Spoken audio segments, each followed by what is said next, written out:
Let's go. Welcome home. This is the Residency Podcast. I am Jeff Tomasic with Drew Belcher and Lil Raven. Yes, sir. Bringing you the biggest guests and stories in entertainment, business, pop culture, and sports from our studio on the Las Vegas Strip inside the Mandalay Bay. Make sure to subscribe on Apple, Spotify, and YouTube. You know the drill. Big time episode today. Boxing week in Las Vegas. The master of the boxing universe, chairman of Matchroom Boxing, maybe the best dressed man in the world, and owner of the best accent in the world as well. Eddie Hearn, welcome to the show, man. Thank you. Chairman sounds a bit old, really. Like, I don't know. What do we call it? What do we think? No, but I think that's what I am. Yeah. Because my dad's sort of become president of the Got company, it. which is like a bit of a strange analogy as well. But chairman always seems a bit, I don't know. You know, how does chairman sound to you, American folks? It sounds so good and important. Does it? It sounds important. In that case, I'm the fucking chairman. Yeah. Am I allowed to swear on this podcast? It sounds very regal. Yeah, absolutely. You can swear as much as Okay, you good. want. Sounds I like don't you're like sitting on a swearing. big- My mum always tells me I do a lot of swearing in interviews. And my mum secretly watches everything and she goes, well, you stop swearing in interviews. But Tone it down. I just feel like it reflects the reality a little bit better. Yeah, like how much you care about something. Yeah, exactly, yeah. 100%. But and in America, they changed the owners of a lot of us professional sports teams now. They couldn't be called owners anymore. They have to be called governors now. Okay. So, you know, it's always Maybe about I'm this shift. moving on to the governor of boxing. There we go. That sounds really... That could be That good, sounds right? real official. I like that. Yeah. If you make Hi, it- I'm the governor of boxing. Nice to I'm meet the you. governor. Wow, Yeah. that's it. Period. Yeah. Perfect Yeah. title. Love If you do that, just give us a shout out. You know Okay, what I mean? thanks, yeah. Co-creators. Absolutely. Okay, perfect. All right, we need to go back a little bit and talk about your history with your dad first. But since this is a Vegas podcast, off the rip, we know, where does Vegas rank in the cities for boxing for you? It's everything. I mean, growing up as a kid around boxing from like 8, 9 years old, you'd always, think of Las Vegas as the mecca, the pinnacle of the sport.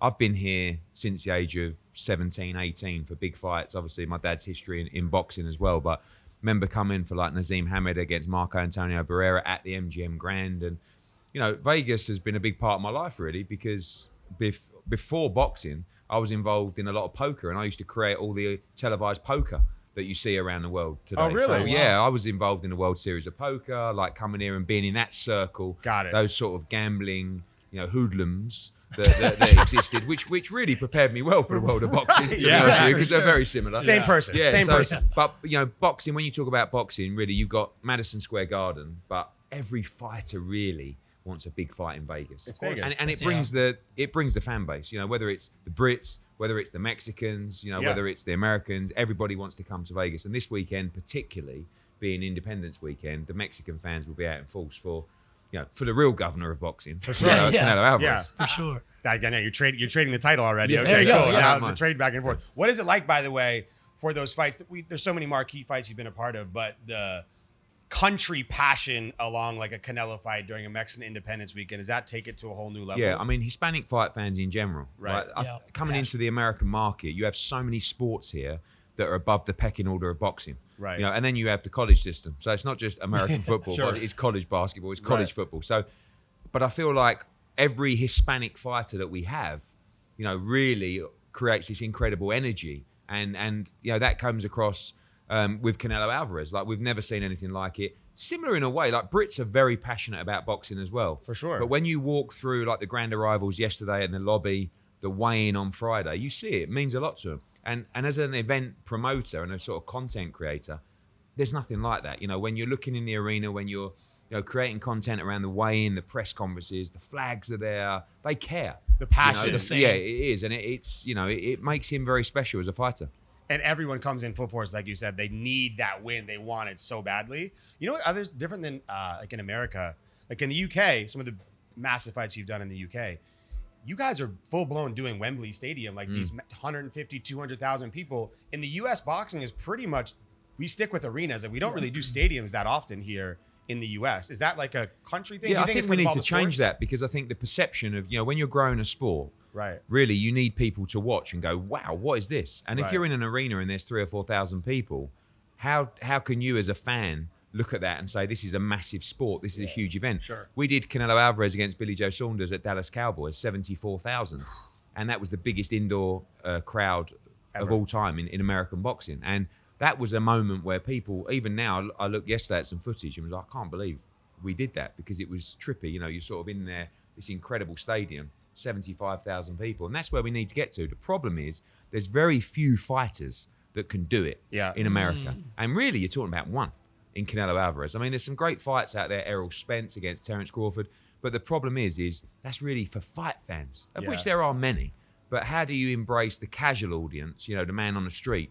And that's the same with all these great names in American boxing. You can walk them down, not just any street, their own street, and people don't necessarily know who they are. Yeah. Interesting. So True. boxing has a huge fan base internally, but to become a massive star, you need to reach outside of that. And very few fighters have done it. Canelo Alvarez has. Doesn't matter where he is in Mexico, you know Canelo Alvarez. For sure. Anthony Joshua in the UK, same kind of thing. He can walk down any street, people know that's Anthony Joshua. Yeah. Deontay Wilder, Terence Crawford, Errol Spence, these guys. Can they really? I mean, I think they could walk down the strip in Las Vegas, and I'm sure the odd fight fan would know them. But that's the difference, and that's why we got to continue to raise the profile of boxing outside of the YouTube stuff as well, which I've been involved with. For sure. We're going to talk about that. I'm sure you will. But that's a good point. Yeah. Because that audience, people talk about if that's good or bad for boxing. You're bringing in a different kind of fan base that doesn't know Errol Spence and Terence Crawford and those kind of guys. Absolutely. So it has its place. Yeah, you need Americans really get behind the story and the drama of it, in addition to the actual skill and the fight in the ring, but they need something extra to feel like passionate about. If there's no like country pride or anything else, or they need to feel like there's something in there, like another storyline, right, to get behind. Because like you said, difference between 17,000, 18,000 people at T-Mobile Arena versus 60, 70,000 people at a Cowboy Stadium is insane, massive, right? You can do it. I mean, we could have done this fight with Gennady Golovkin and Canelo at the new stadium, and it's huge. The problem is as well, it's, obviously MGM, the whole experience of being on property, and the lure of bringing, and sometimes the gate, the revenue from the gate on Saturday, it could actually be bigger than the revenue from the gate in the stadium with 70,000 people. People look at you and say, how's that even possible? But you just create this demand of being on site, on property. There's something about being at the T-Mobile Arena. I love the MGM Grand Arena as well, because that's classic. Because that's an arena that sort of I grew up watching big fights in as well, Yeah. Right. There's so many iconic things. It'll grow, right? Like there's always Sure. the next generation of fighter, and we'll get to the YouTube stuff because we agree, right? The new generation versus the old generation of how boxing is viewed. But for our listeners, a little bit of background on you so they can understand more. And something that I don't think a lot of people who are avid boxing fans know is that you own Matchroom with your dad. Can you give us a little bit of background on what it's like working with your dad? How that so dynamic is? he's a Hall of Fame boxing promoter. So he started promoting boxing about 35 years ago. I was like 8 years old. And he became one of the biggest promoters in the UK. And really from 8 till 15, 16, I spent all my youth, or probably a little bit older, just being around boxing because he was away like I am all the time. So when I could go to a show, I would just be at the show, ducking around into different changing rooms and sort of going around and, being part of these nights, carrying belts out for fighters and not knowing where I'd end up, today. But sport's been a big part of our life. And he's a sports promoter, not just boxing, but he promoted Lennox Lewis, he promoted Nazim Hamid, Chris Eubank, Nigel Benn, the big fights in the UK for many, many years. And I've followed suit. I didn't think I'd end up doing that. When I left college, I went into sports management and was representing golfers on the PGA Tour and the European. So I never really wanted to work for him because that was always kind of the path that I was going to be. So growing up, I was just, no one knew my name. I was just Barry's boy. Barry's son, it's my dad. So That's I awesome. wanted to sort of make my own path in life, and eventually the legacy was too much. And sort of after 10 years in that industry, I came into the business and started to create all the televised poker content, which was huge for us as a company. And then my passion kind of just found myself back in boxing, really out of nowhere, just meeting someone actually at the World Series of Poker, a British fighter. And I signed him and we basically took over boxing in the UK, and through DAZN have taken that global, with a big American deal. And now we're promoting in Australia, Mexico, Italy, Spain, all around the world. And we look at businesses like UFC, WWE. That's really where I want to get to within boxing, because it's too fragmented. Fans aren't getting the fights that they want because of different promoters, different broadcasters. You need to create an infrastructure for boxing that can make in-house fights. But to do that, you need a global stable of great fighters and great athletes. That's where the UFC is such a powerful brand, such an amazing business. Yeah. Because ultimately they have control, and they have the ability to say, you are fighting you. I go back to Errol Spence and Terence Crawford. Like, that's a fight should have been made 3 or 4 years ago. It should just happen like that. Yeah. And they may not even get it made. But I look at Dana sometimes, and I think you're so lucky.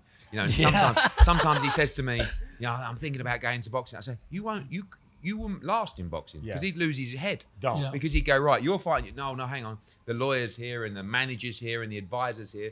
And the amazing thing about boxing is there's no barriers to entry. So literally, you today could go, I'm going to go into boxing. I was going to tell you that, by the way. Yeah. I was going to mention that. I look forward to the meeting. Yeah. And the frustration is like my dad can't handle the frustration now. He left boxing years ago because it's a terrible business. Every day is a problem. But it's also the greatest sport in the world, in my opinion. And when you walk out on Saturday and you see it and you feel it, there's nothing quite like it. But, I'll give you an example. Like there was a fighter in the office recently. My dad's sort of semi-retired now. And he's got a couple of advisors that really know absolutely nothing about boxing. I think one was a car dealer, one sells insurance, and I'm sort of sitting there having to sort of pander these guys. These guys, the OG best friends. I think, what I think you should do is, and I'm sort of sitting there, and my dad just strolls in the office. I think he's been playing golf, and he walks in. He says, who are you? He recognised the fighter. He says, we're his advisors. And he goes, all right. He says, how's everything going? He said, well, to be honest with you, he said, we're not very happy with the way that you're handling so-and-so's career. My dad said, excuse me, who the fuck are you? And they're like, sorry? He said, what do you do? He said, well, what do you mean? He said, we're his advisors. I said, on what? He said, on what basis? And I'm sitting there going, oh no, he doesn't care. Like he's 70 odd years old. He's just like, he said, he said, if you don't like it, you can fuck off out the office now. He said, you're a joke. You know nothing about boxing. You don't even deserve this. But this is what you deal with every single day. Because people find boxing so seductive and so sexy. So people with power or people with money want to be in the sport. Sure. Yeah. Whether that's investors, whether that's just individuals with money, whether that's good people, bad people, they just get drawn into boxing. And I talk about the world of poker players. I mean, we talk about narratives and stories. Like when I was creating poker programming, do you have any idea these poker players, like the stories behind the new generation are a bit more nerdy and mathematic, right? But the old school guys, just classic gamblers. Honestly, anybody you can sit get down, it. Play the man. Yeah, but the stories, like how they live their life, they're hustling every day. And with boxing, everyone's got a story. The story of Canelo Alvarez, who's a guy who used to sell popsicles, ice pops on the street of Guadalajara out of his dad's truck. It's insane. He's called Canelo Cinnamon, because he had ginger hair. He was the only kid like in Guadalajara with ginger. I mean, we love to create content. And content and shoulder program has to sit alongside live events. But there's so many stories in boxing that need to be unearthed, but they're not being told. And if you don't tell them, you won't get the fans to come along for the ride and join that journey.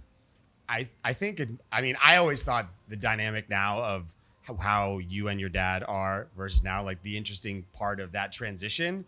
Was there ever a moment where that transition really happened, where you said Barry's boy to the governor of boxing? It was probably a fight, George Groves against Carl Froch, where the first fight was controversial, and there was so much drama and interest for the rematch that I decided to do it at Wembley in front of 80,000. Right. And I was, he always let me do my own thing, but this was a time where I said to him, I think I can do this. No one had done it before at Wembley. That amount of people. And he said, look, son, you're mad. Like, you won't do 30,000. It'll be a disaster. And we did it. And we sold out on the first day. And then from that point on, he's kind of like, but he loves it because all the people whose arse I'm kicking now, he used to fight with. Yeah. So Bob Arum, Frank White, like they grew up together in boxing, but he stepped back now. But my dad came from nothing, and he always takes a mickey out of me calling me Silver Spoon kid, right? But because he started to make money as I was sort of in my very early stages of my life, and I've had a good life, but everything for us is built around sport and competition, and he was always petrified of me being like the spoiled kid.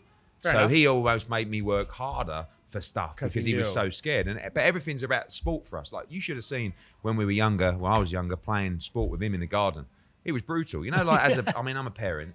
Like, if my daughter's taking penalty kicks at me and I've saved 3 out of 3, you let the next two in, don't you? Do you know what I mean? Yeah, That's of fair. course, of course. Not my Not dad. him. Of course. He's tipping them around the corner. Get better. I know. He's like, you'll score when you deserve to score. I'm like, okay, Jesus, But that was our, so we're very competitive, and that sits across business as well. By the way, we read a story that you and your dad actually physically got into a Yeah. boxing match one time. Well, that was the same thing. He said, look, when you're 18, he said, obviously you've grown up with privileges, and I didn't, and I'm going to take you in a gym, and I'm going to give you a hiding, and teach you about like coming from the streets versus coming from where you came from. So I was Right. like, okay. So I started having a few amateur fights at like 14 and 15. But when I got to 16, I was like 6'1" and like already, I don't know, like 70 kilos. And he was like, I think we'll do it now at 16 rather than 18. I mean, I won't wait too long. You're I growing think- too fast? Yeah, exactly. That's what you get for being so tall. I don't want you too big. And I went in, and he, like, I'll never forget, like the bell rang and we had these little gloves on, and he just came out and his teeth grit. And when we tell this story, like some people, if we're talking like in the financial sector and we're telling this story, these people are going, what the, like, and he's going, and I whacked him with a right hand round the head. He goes, and I've never hit someone so hard, and I was so proud because he didn't go down, And I remember just looking through my guard, and he's like, and I just got through like 2 or 3 rounds, and I just hit him to the body, and he went down, he couldn't get up, and he was so proud. Like I wouldn't tell anyone about that story if it was me. Right. Literally the next day in the paper, like it was everywhere. Like Hearn seen him. My son knocked me out in the gym, and he's like, but that's again, like wanted that's- that, though. Yeah, he he wanted did. that. He was like, that was him. After that moment, he was like, you're all right. Yeah. You're okay. Yeah. That's when the governor race really Exactly. began. Yeah. That's when the politicking started. For sure. That's amazing. Yeah, as a dad, I guess I have a daughter, so I can't really say the same now. But if I had a son, right? If you can take a punch and you can punch me back and knock me down, like the guard changes. It's old school parenting. Yeah. Yeah, I have a son who's 2 years old, and I remember when I was maybe 15, on my way to high school, my father and I got into it, and I was like, today's gonna be the day where I test his ass, and he beat my ass. Yeah. He whooped my ass, and I hope, because I know one day it's gonna come where my son tests me, and I hope he whoops my ass. Yeah, the world's It'll be the changed. best The day. world's changed a lot now. For sure. You know? Yeah, for And- sure. And when you end up having a fight with your son, you may end up doing 10 years inside. For sure. In 2035, Absolutely. That's a life. There'll be 20,000 phones on you immediately. Yeah. Great content, though. You know what I mean? Maybe you get a couple followers out of it. I don't know. Who It's a new knows? world. That's amazing. So let's get to some boxing stuff. Massive announcement, obviously, recently. Anthony Joshua, Tyson Fury, confirmed. Massive. Is this, I was reading, possibly the biggest person in boxing history, biggest person in UK history? Yeah, I mean, we've had a couple of those. He's boxed over in the Middle East against Andy Ruiz, the rematch, and recently against Usyk. But this fight's kind of like the biggest British fight of all time and may end up being the biggest fight in boxing. I mean, we agreed terms on Friday. We've still got to sign the contract, and we've been in this spot before several times. They don't particularly like each other, but this is a massive fight where you talk about a fight that sort of, like I said, it brings the casual audience together. This is a fight that brings the whole nation together. The story, yeah. I actually Drama. don't know anyone in Britain that wouldn't be watching this fight. Like it's that big. So it's amazing that Anthony Joshua, who's coming off 2 defeats to Alexander Usyk, is now in the biggest fight of his career. And I think that fighters need to recognize that, and they need to see it, because they're too afraid to lose the O. And that's, again, going back to the UFC, that's the same kind of thing where you can actually become a bigger star coming off a defeat. Canelo Alvarez is coming off a defeat to Dmitry Bivol. Yep. Yeah. And he's fighting Gennady Golovkin for a lot of money Yeah. at the weekend in a trilogy. And no one's even really talking about the Bivol defeat. No, They're just yeah, saying, at well, all. this is going to be an epic fight. Right.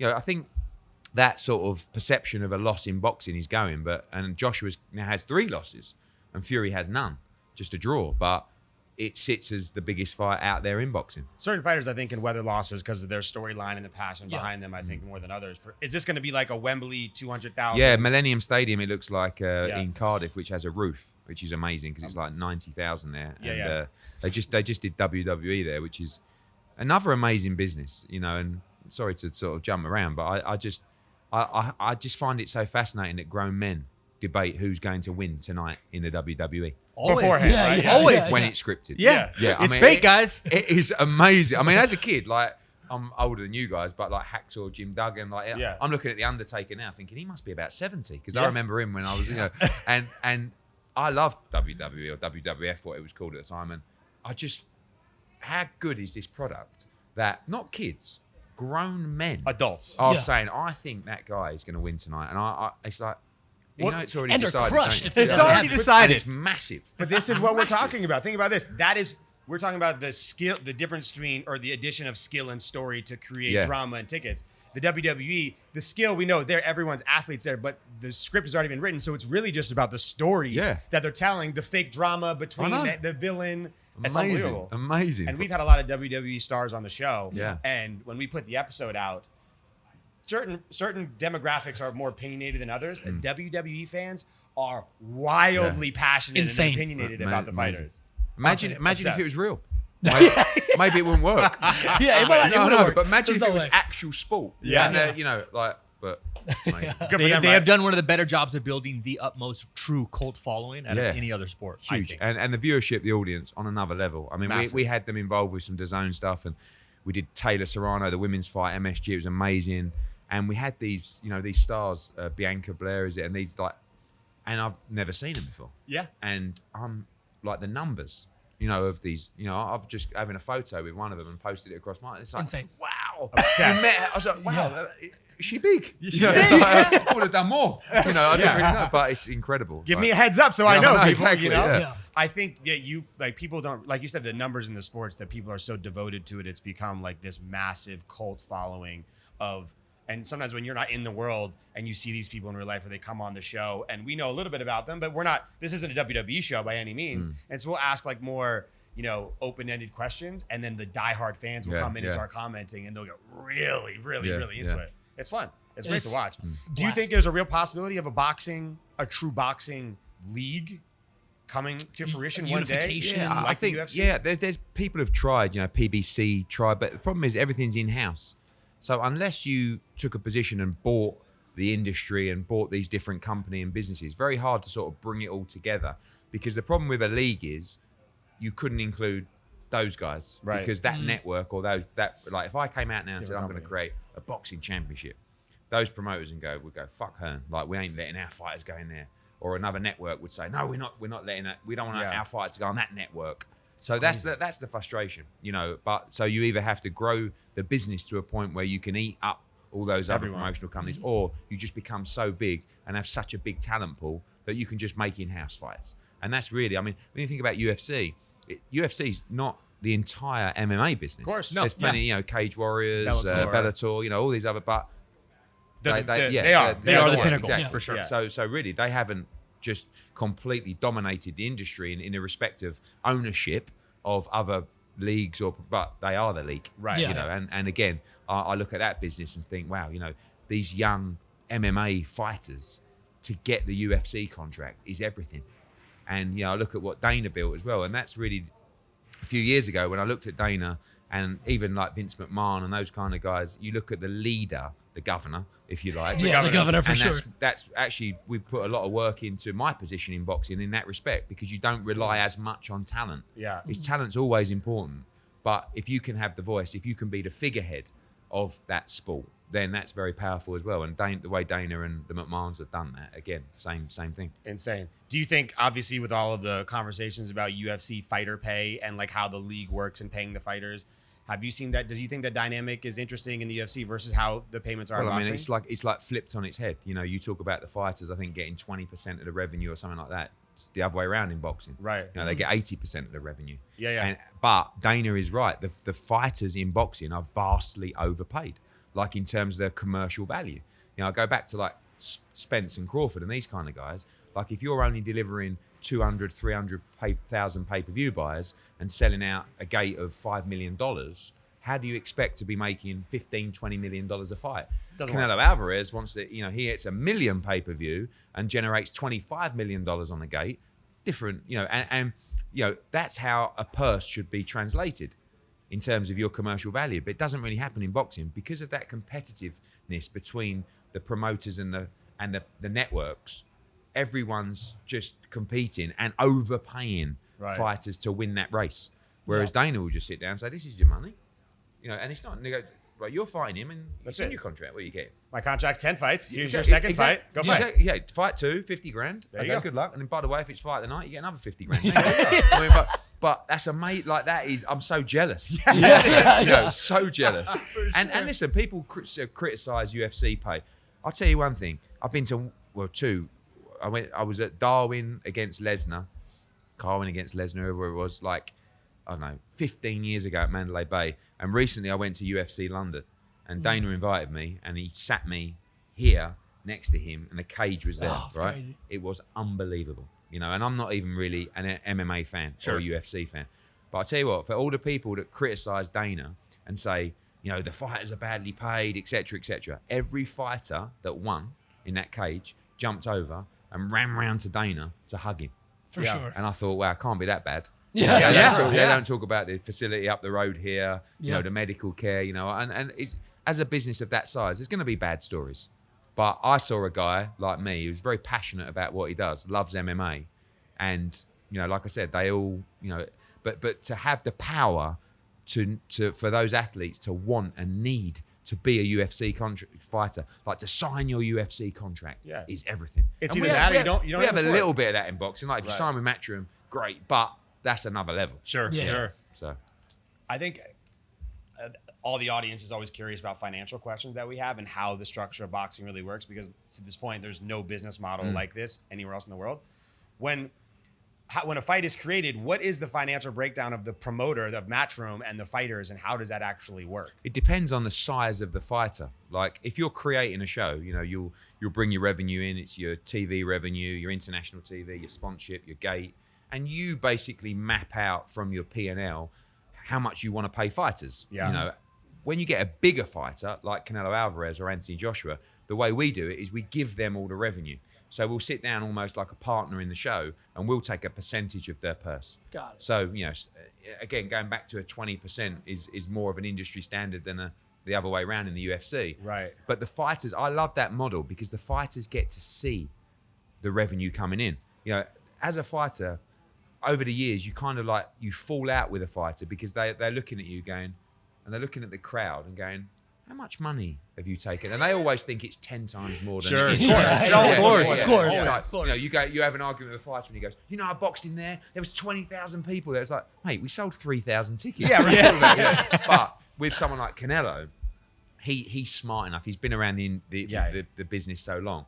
And we will say, you know, we'll work together to say, look, here's the gate revenue, here's the broadcast revenue or the pay-per-view, the international TV, the sponsorship, and this is what we're going to spend on the opponent, the undercard, the costs, which are now spiraling out of control globally, flights, hotels, everything. You know what I mean? And he will say, we agree with that P&L, and you know, I will receive the profit of effectively that show. And Eddie, you will work for me, and you take your percentage from that.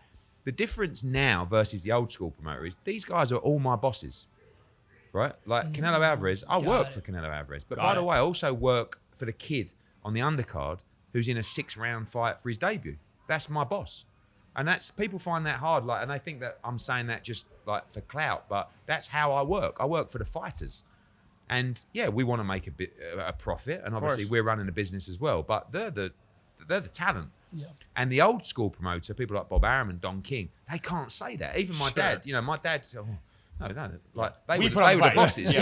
We're paying the money. You know, you work for us, really. But I don't really see that with what we're doing, because the model doesn't have to be like that. If you're creating the revenue like they are, we're telling the story. Sometimes we're taking the risk, but they're driving the revenue. They're getting in there and fighting. They're the talent. They're the show. It's not like, you know, if it was Celine Dion. You know, you're not got some guy going, you Celine, you work for me. And he's like the promoter. He's going, are you joking? I'm going out there singing. They're all here to see me. Like, what, you're telling me you're the boss? Just because you're putting a show on behind the scenes. So, you know, we run a very profitable business, but they're the talent. They are the bosses, in my opinion. And again, that's something that's very different to the UFC.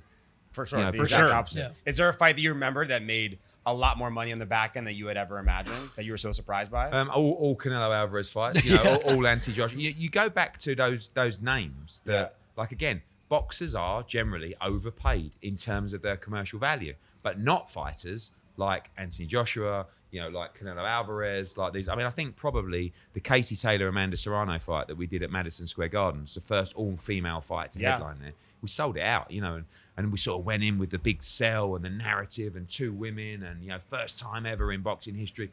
And it sold out, you know, with Irish and Puerto Ricans. And it was incredible. That's probably a night where I sort of thought, wow.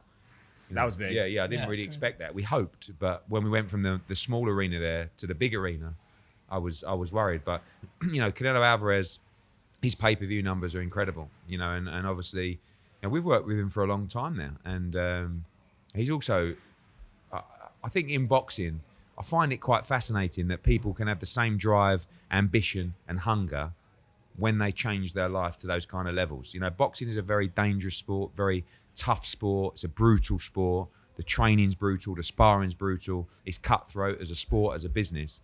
So when you go back to Canelo Alvarez and Gennady Golovkin, the kids selling the popsicles on the street of Guadalajara that was thinking, wow, one day, I'd really like a nice house, or I'd really love to win one of those belts that I've seen Julio Cesar Chavez win. Yeah. And then all of a sudden dominates the sport, becomes undisputed, makes hundreds of millions of dollars, virtually owns Guadalajara now, and his house in San Diego. How do you wake up every morning with the same drive and ambition in that sport? And the answer is because he's a winner. Yeah. Right? And he's a competitor. But Marvin Hagler had a great quote that said, how do you get up and do your hill sprints and morning runs when you're wearing silk pajamas? And that is so true, because the kid you were then can't be the man you are now. Motivation's very different. How did you got this guy who now pulls in with one of his 6 Bugattis and goes out the back door and there's an infinity pool looking over California? Yeah. And then the trainer says, at 6 a.m. tomorrow, I want you up doing 15 miles. And then after that, you can have a 1 hour sleep, and then you're going to go spar 15 rounds with a guy that wants to kill you. I love that. I think, and that's why I respect him so much, because I just look at him and say, how'd you do it? And that's a passion and a love for what you do. And that makes you more dangerous, really, than any background you come from. Sure. Yeah. For sure. Wanting to win and wanting to have having a passion and loving what you do. Being great has to be addicting, right? You can't imagine yourself falling off the wayside and just sitting around. But in boxing, yeah, it's not like being a great is again, no disrespect to tennis or golf or that kind of stuff. Right, you still gotta get punched in the face. Horrible. You have to be you don't see fighters come from wealthy backgrounds. You know what I mean? You have to be a killer in this sport. Yeah. That's the reality. In all fight sports. MMA the same. I'm watching the UFC and by that cage thinking, wow. There's no way. No. There's no on way. The floor, elbows in the head, forearms across, the ears are popping out It's more need to start than choice in the very, very beginning. If you could choose. Because it's a way out. Sport, right, yeah. It's a way out for these guys. Yeah. But it becomes a passion and a lifestyle. And when it does, that's the only thing that can keep you at the top. Yeah, and get you there. And keep you there. That's crazy. You're right, though. If you've been that successful, what's the need to go back in and back in and back in and back in? I'm glad you mentioned the Madison Square Garden fight, because we're going to key into how that fight got put on. You got a co-promoter for that fight. So working with Jake Paul as a promoter, how was that experience like on the promotion side? Really, you're using each other. He's using us because it's an opportunity for his fighter to come in and, fight our fighter, who is Katie Taylor, come into DAZN, make his fighter a lot of money, and we're using him. We're using him for his platform. He's a bright guy. I promoted his professional debut. Yeah. I promoted KSI against Logan Paul at Staples Center. I know these guys, they're unbelievably bright. Logan, much brighter than Jake, in my opinion, but Jake's smart. Okay. Content we have our ups and downs. Yeah. I respect Jake. I actually respect him in a boxing sense as well. But we fell out because I told him he was average. Yeah. Sure. And that's actually a compliment. To be an average fighter, coming back, coming to this kid who's 26, 27, decides to go into boxing. But he's just got people around him now that are blowing so much smoke that he's we had a conversation where he's actually telling me he's going to beat Canelo Alvarez. And I'm looking around for cameras. I'm thinking, am I mic'd up here? Is this GQ again? Is this GQ again? And he's like, no, I'm telling you. And I'm like, what? And he's like, I'm going to be world champion. So again, going back to the passion, and he's putting it in. Right. But also the eyeballs that he brings and the controversy that he brings. We saw that with Jake. And again, going back to Logan and KSI on another level, those guys are geniuses at what they do. And the numbers, I remember when we did KSI against Logan Paul, I think we streamed the press conference. There was 3 or 4 million people watching that press conference live. It's crazy. And I'll do an Anthony Joshua or Canelo one, and there might be 100,000. Yeah. And I'm thinking, wow. But they are saying, well, your mum, to each other, and I'm standing up there just melting my credibility into the stage. But then I'm in Staples Center. And I'm sitting there, and all of a sudden, Justin Bieber comes and sits next to me, and I'm looking at Ed Sheeran's over there, or actually a fake Ed Sheeran. That's another story. Yeah. And I'm looking at the fan base, the audience that are probably between 17 and 21. Right. And I'm thinking, this is just different. Yeah. You know, but you got to know how to use it. You know, you can't just have a huge fan base and think that will work in boxing. You have to bring that audience into the sport, educate them about the sport if you're going to get them to stay.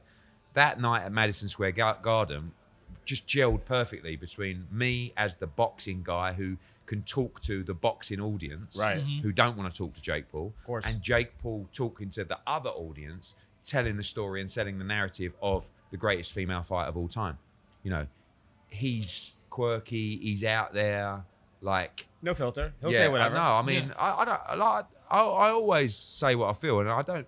You know, we're not friends, but yeah, he's a strange guy sometimes. But at the same time, like, I respect what he does, and sure. and he's fighting, he's training, he's sparring, he's putting in. He's and working. When I go back to, you know, no barriers to entry in boxing. Just like you can go and try and become a manager, you can also go and try and become a fighter. Right. So there's no reason, like, he's not doing anything wrong. Yeah. Like, fighters sometimes also sort of, they feel offended that this guy is going into the sport and making money at that level against that kind of opposition. Tough shit. Yeah. He built that fan base. You know, Sure. he built that business to be able to go in and do that. Nate Diaz is probably a similar, obviously he's a real fighter. Yeah. But at the same time, he can walk into boxing and fight a 6-rounder. He might be making $1 million just in an easy fight, and you get some fight. That's a joke. He's not a boxer. It's like, mate, people care. Tough. It doesn't work Yeah. like that. And Jake knows how to interact with his audience, you know, and he's a hype man, you know, and he's also out there every day. Like, you don't want to get in a social media argument with no Jake way. Paul. And No Dana way. found that out. You know, like, it's a diss track. It's all this. And sometimes No I'll be way. having an argument with Jake, and I'll just think, just rein it in. Just Yeah, like, yeah. I just don't want to wake up in the morning and go, oh no, like, 'cause Just my kids going are like, crazy. but being involved with KSI and Logan Paul and Jake, like, I would go and pick my kids up from school, and they wouldn't be talking about Canelo Alvarez. They'd be saying, "Wow, he's KSI's promoter." I'm like, "Oh man, Wow. Yeah. I've worked my whole did life it! for this. You know, it's like this is what it's come to." Yeah. For sure. So flat out, is Jake Paul good for the sport of boxing? Yes, good for the sport of boxing, because he's not. I have a problem with YouTube boxing. You know, it's very dangerous. You know, you just saw on one event Gibb against McBoom. Like, it was a bad knockout. Yeah, it was like bad. someone's Got going to get smoked. hurt. Like, Yeah. but Jake Paul is actually legitimately training with a real team. He's sparring. He's taking part in boxing camps. He's yet to fight a real boxer, but he will. You know, and even Anderson Silva, who's, I know he's 48, but like, he can still box. a massive And, fight, yeah. So Yeah. I think Jake Paul's good for boxing. So we had a question. So obviously Jake Paul has been on social media talking about how he wants to fight a real boxer. Why haven't a lot of real boxers come to create that Jake Paul fight when they know the money's going to be massive? Well, they have, but it's just the selection process. Like, he has to be very careful. Got it. And his team, some of them are deluded, some of them are smart, know that he's not going to beat a certain level of guy.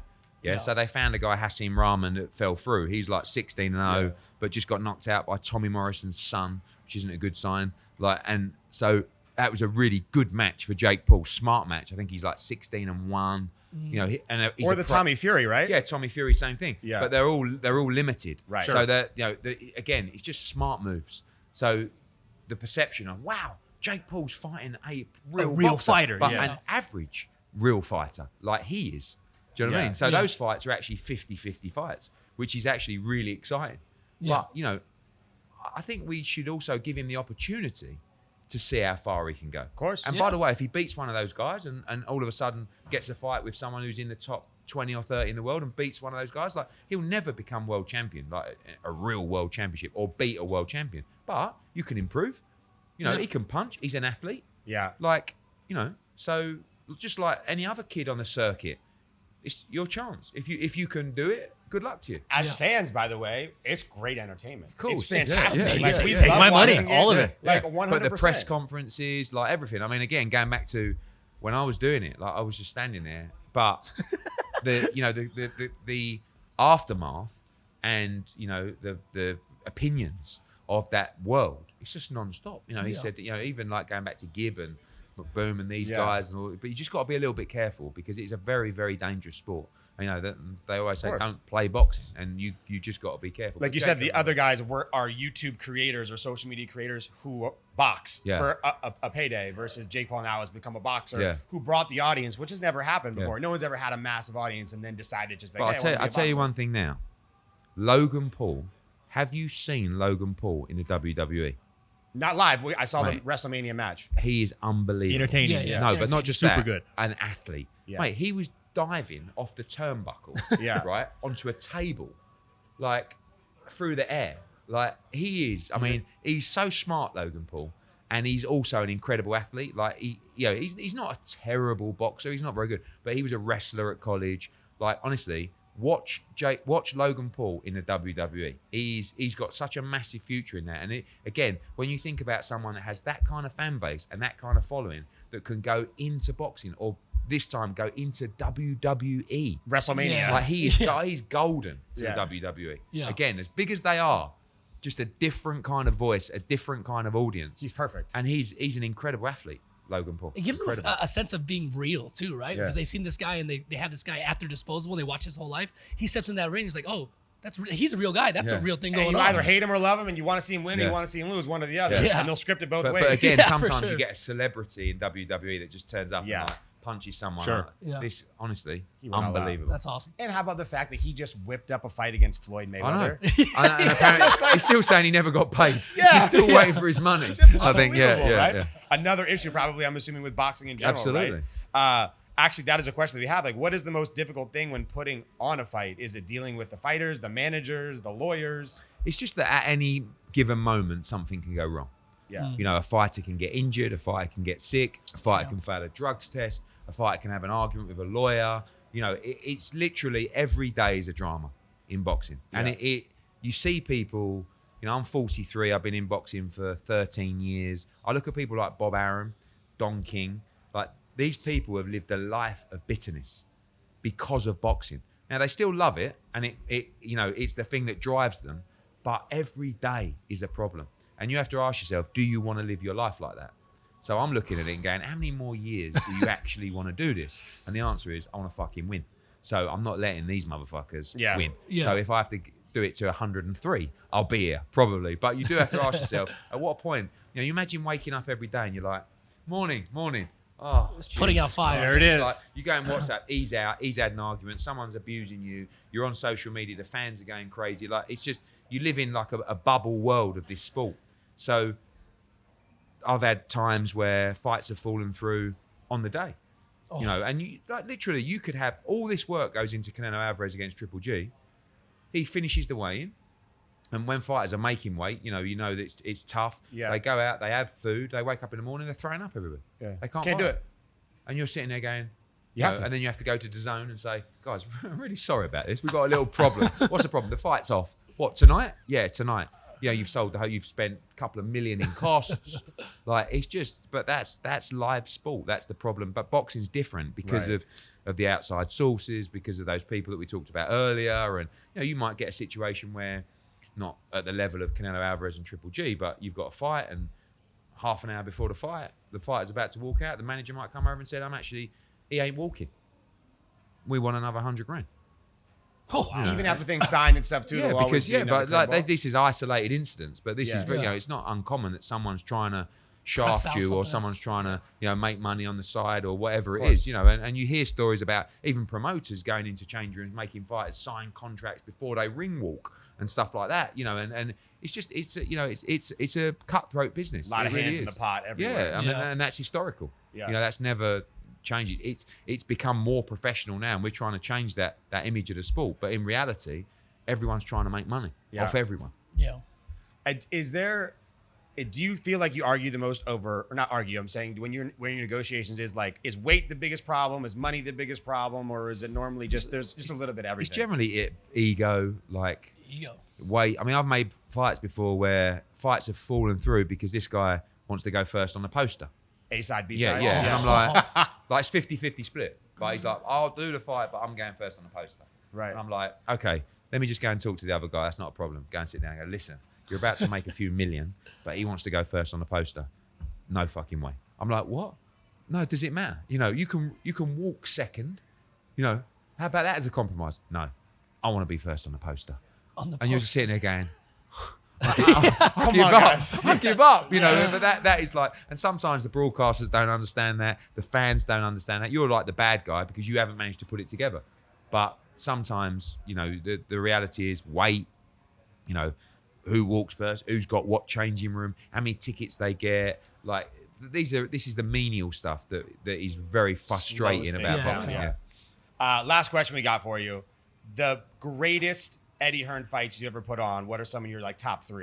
Okay, so Anthony Joshua against Vladimir Klitschko at Wembley, 90,000. That was incredible. There's a fighter called Tony Bellew, right? He's in Creed. Remember the Rocky film? He's a bad guy in Creed. So he's one of my best friends now, but we signed him years ago. And somehow he got into the Rocky. Like, this is just a guy from Liverpool, right? Really sort of, a good, honourable, basic guy from Liverpool. And one day he comes up to me and goes, "Here, lad." He went, "I'm going to Hollywood." And I was like, "What?" And he went, "I'm in the Rocky movie." And I was like, "What, are you like a stunt double?" He went, "No, I'm the main bad guy." Right? So he ended up becoming like the main bad guy in Creed. And after that fight, we took him to Everton Football Club and he fought for the WBC world title and won. Yeah. And we called the show The Real Life Rocky Story. And it was just such an emotional night. So there's that one. And then probably Canelo Alvarez, Billy Joe Saunders at the Dallas Cowboys Stadium, with Jerry Jones. And I'm sort of there as a Brit, sort of thinking, what's going on? So, hey, Jerry, how are you? That's good. That's a good accent. Hey, you guys, a cowboy hat on? Like the one thing that I struggle with so much over here, and the reason that American promoters hate me so much, is we're full of sarcasm, Brits, right? And you guys don't get it in the same way, or better. No, actually, more respectful. You don't find it very funny, right? Sure. So I'm like speaking like there's a guy called Leonard Ellaby who's Floyd Mayweather's guy. Yeah, of course. And he hates me. But I'm winding him up all the time. So I'll say to him like, they were saying to me, "Why don't you fight Leonard Ellaby in one of these YouTube style fights?" And I'm like, "Yeah." I said, "Look, at the end of the day, I said 95-5 split." 95% to me, because no one's ever heard of Leonard Ellaby. I don't know who he is. But I'm just like joking. And I said to him and I was like, "Yeah, because I'll have to fit that in because I've been asked to go in the new James Bond film." Like just mucking around. And he's come out and going, "This guy's an idiot. He thinks he's going to be the next James Bond." It's like, mate, I'm just joking. Like, what's the matter with you? So they hate me over here. But I don't know where I was even going with the story. But yeah, it's we love you, by the way. We all love you. Yeah, but we like to have fun. Yeah, of course. That's the way it goes. But they're a little bit interesting over here. They don't quite get the sarcasm. Well, we'll bring it up for you. You know what I'm saying? We'll try the best. And by the way, James Bond of boxing, governor of boxing. Yeah. You got a lot of nicknames. James Bond. Yeah. We want it, absolutely. Eddie, thanks for coming on the show. Thanks for having me, guys. Amazing. Guys, off the camera, Eddie invited us to every Matchroom fight ever. We're going to be there, too. We're taking them up on it. We're now the official traveling podcast of Eddie Hearn. It's going to be massive. Canelo fight this weekend. Anthony Joshua coming up. Anything else Matchroom is doing that we need to know about? Oh, yeah. I mean, sports all around the world. Yeah. But particularly, let me tell you about one sport that Matchroom are involved with. And I think you, my friend, will be perfect with that shirt. I'm ready. Darts. Darts? Mate, I'm telling you now, right? You guys have no idea. Darts in the UK is second only to Premier League football in terms of audience, in terms of numbers. It is the best night out you will ever experience. We just did the US darts event at Madison Square Garden. It was sold out. It is absolutely wild. So when we do our next US darts event, you guys are coming. We're coming. And you will not believe what you're about to see. Do you know they just opened a dart spot open in Vegas? It's called Flight Club. Yeah, that's global, that place. There's a lot of them in London. Yeah. I'm telling you now, darts is mega. Guys, mega. we're going. But you know what now? It's because when you talk about narrative and storyline, like the Brits, you've got these guys sort of walking out. He used to be like a builder. Now he's making like $5 million a year playing darts in front of 15,000 in the crowd, And but the fans love it. They're looking at this guy, and everyone's got like a walk-on song, and everyone's like in there. It's a massive drinking culture. So you go, and it's like a giant pub. You're not really even watching the darts. You can't even see the dartboard. You're in a 15, and there's big screens everywhere, and all of a sudden you'll just hear, the MC go, "Yes," because he's got and everyone stands up like with their beer and downs their beer. I'm telling you, it is crazy. We're perfect for that, to be honest. Let's go. The Bullseye Boys will be our darts podcast coming out very soon. Let's do it. Eddie, thanks again for coming on the show. This was awesome. Guys, we'll see you next week. Later. Week.